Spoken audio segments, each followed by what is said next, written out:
Hello once again guys, welcome to my YouTube channel. And ang isi-share ko naman sa inyo ngayon ay itong manual remote switching control of convenience outlet dito sa master bedroom. Okay, ito yung setup niya. Meron tayong tatlong switching control dito na combination of dalawang three-way switch at saka isang one-way switch control here. Iko-control nila ang convenience duplex convenience outlet dito. Na duplex siya, tapos dito naman sa wall niya ay kukontrolin niya rin yung dalawang nakaparallel na duplex convenience outlet. Dito pwedeng ikabit ang exhaust fan kung meron kang aircon dito, o ilalabas mong aircon o kukuha ka ng lamig dun sa kabilang kwarto. You can just put a exhaust fan here, then ilagay mo lang dito sa convenience outlet niya. At dito naman wall fan din ay pwede rin, o pwede magsabay ang ilaw dito. May wall fan ka rito at saka may wall light ka rito at saka exhaust fan mo, pwede mo siyang kontrolin, o kaya stand fan mo dito. So dito naman ay kukontrolin mo kung gusto mo ng table bed lampshade mo at malayo doon sa higaan mo, hindi mo na kailangang tumayo pa. Okay, para i-switch on and off siya. So dito ka na lang sa malapit sa switching control mo na remote.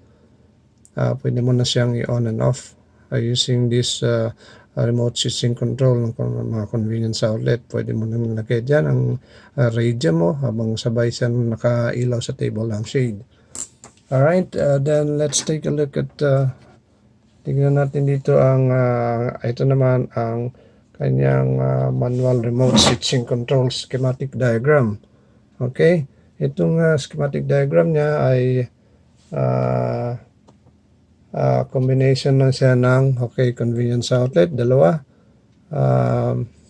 Tapos meron siyang one-way switch here, two-way switches.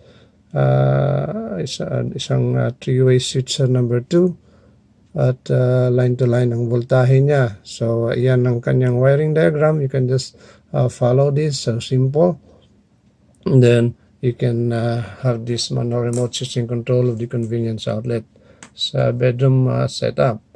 So let's take a look kung pagganahin natin to. Ito actually na ano ko na siya, na-wired ko na ang dalawang convenience outlet at saka yung three-way switches, and at the same time yung one-way switches. So let's just test. Okay, ito yung ilaw dito, saksak natin doon. Then tingnan natin itong electric fan muna. Okay, alright. Ayan, saksakan natin ng electric fan yan. Let's see kung gumagana yung ano. Lagi naka-on yung ating electric fan dito, okay? Doon sa wall fan, o kaya yung wall fan or yung stand fan mo o yung exhaust fan. So let's power on this wiring diagram or schematic diagram na ito to see if these two are working. Okay, ang unahin natin ay tingnan natin kung isabay natin yung dalawa. Okay, now you see ang ilaw at saka yung electric fan ay magkasabay. Ngayon i-off natin yan. Ang ilaw lang ang magpapaganahin natin. Yan, ilaw lang gumana doon sa switch na ginawa natin. Kung ayaw mo naman dito, gusto mo naman paganahin ng wall fan na lang, alright, yan, ang electric fan naman ang gagana lang. Okay, so kung gusto mo naman siyang patayin parehas, yan, patay sila parehas. Okay, kung gusto mo naman siyang isa lang, ito o ito lang, ang electric fan o wall fan lang, ay pwede mo siyang paganahin. Doon ka lang sa bed mo na nakahiga.